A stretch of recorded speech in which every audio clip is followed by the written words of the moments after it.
حضرت عبداللہ بن عمر رضی اللہ تعالی عنہ نے کہا کہ رسول کریم علیہ الصلاۃ والسلام نے فرمایا کہ خبردار ہو کر سن لو کہ آنکھ کے آنسو اور دل کے غم کے سبب خدائے تعالی عذاب نہیں فرماتا، اور زبان کی طرف اشارہ کر کے فرمایا لیکن اس کے سبب عذاب یا رحم فرماتا ہے، اور گھر والوں کے رونے کی وجہ سے میت پر عذاب ہوتا ہے۔ بسم اللہ الرحمن الرحیم۔ السلام علیکم ورحمۃ اللہ۔ حضرت ابن عباس رضی اللہ تعالی عنہما نے کہا کہ حضور علیہ الصلاۃ والسلام نے فرمایا کہ جو آنسو آنکھ سے ہو اور جو غم سے ہو تو وہ اللہ تعالی کی جانب سے ہے اور اس کی رحمت کا حصہ ہے، اور غم کا جو اظہار ہاتھ اور زبان سے ہو وہ شیطان کی طرف سے ہے۔ حضرت ابو موسیٰ اشعری رضی اللہ تعالی عنہ نے کہا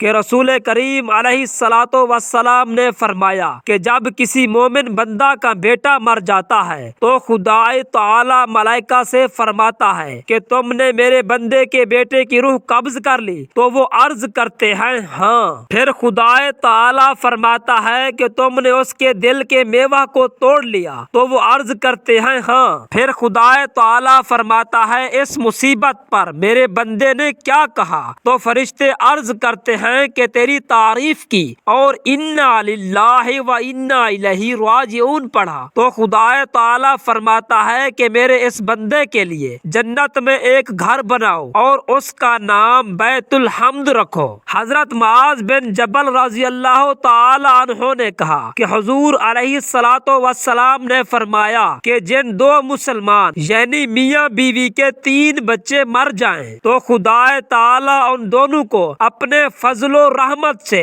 جنت میں داخل فرمائے گا۔ صحابہ کرام نے عرض کیا یا رسول اللہ صلی اللہ علیہ وآلہ وسلم اگر 2 ہیں انتقال کر جائیں تو حضور علیہ الصلاۃ والسلام نے فرمایا 2 کا بھی یہی اجر ہے، اور صحابہ کرام نے عرض کیا یا رسول اللہ صلی اللہ علیہ وآلہ وسلم اور اگر 1 فوت ہو جائے تو حضور علیہ الصلاۃ والسلام نے فرمایا 1 کا بھی یہی اجر ہے۔ پھر فرمایا قسم ہے اس ذات کی جس کے دستے قدرت میں میری جان ہے، خام حمل جو ساکت ہو جاتا ہے اپنی ماں کو آنول کے ذریعے جنت کی طرف کھینچے گا جبکہ ماں اس تکلیف پر صبر اور ثواب کی طالب ہوئی ہو۔ حضرت عبداللہ بن جعفر رضی اللہ تعالی عنہ نے فرمایا کہ جب حضرت جعفر کی شہادت کی خبر آئی تو نبی کریم علیہ الصلاۃ والسلام نے فرمایا کہ جعفر کے گھر والوں کے لیے کھانا تیار کرو، اس لیے کہ ان کو مصیبت پہنچی ہے جو انہیں کھانا پکانے سے باز رکھے گی۔ اس حدیث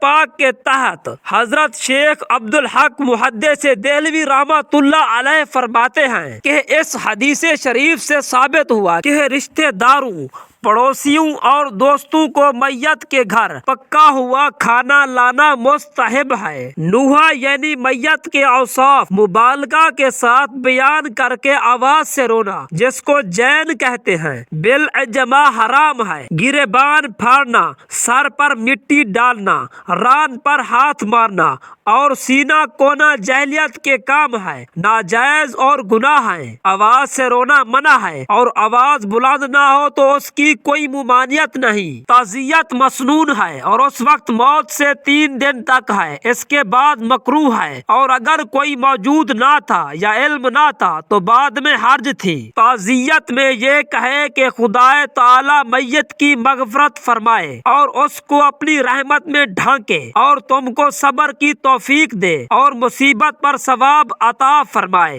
یا اسی کے مثل دوسرے جملے کہے میت کے گھر صرف پہلے دن کھانا بھیجنا سنت ہے، اس کے بعد مکروہ ہے۔ میت کے گھر والے تیجے کے دن یا اس کے بعد میت کے ایصال ثواب کے لیے فقراء اور مساکین کو کھانا کھلائیں تو بہتر ہے، لیکن دوست، احباب اور عام مسلمانوں کی دعوت کریں تو ناجائز و بدعت کبیرہ ہے کہ دعوت تو خوشی کے وقت مشروع ہے نہ کہ غم کے وقت، اور تیجا وغیرہ کا کھانا اکثر میت پر جاتا ہے۔ اس میں یہ لحاظ ضروری ہے کہ ورثاء میں نابالغ نہ ہو ورنہ سخت حرام ہے، لیکن بالغ اگر اپنے حصے سے کرے تو حرج نہیں۔ دعا ہے کہ اللہ رب العزت ہمیں ان احادیث پر عمل کرنے کی طاقت اور توفیق عطا فرمائے۔ میرا سنانا اور آپ کا سننا اپنی بارگاہ الہی میں منظور و مقبول فرمائے، آمین ثم آمین۔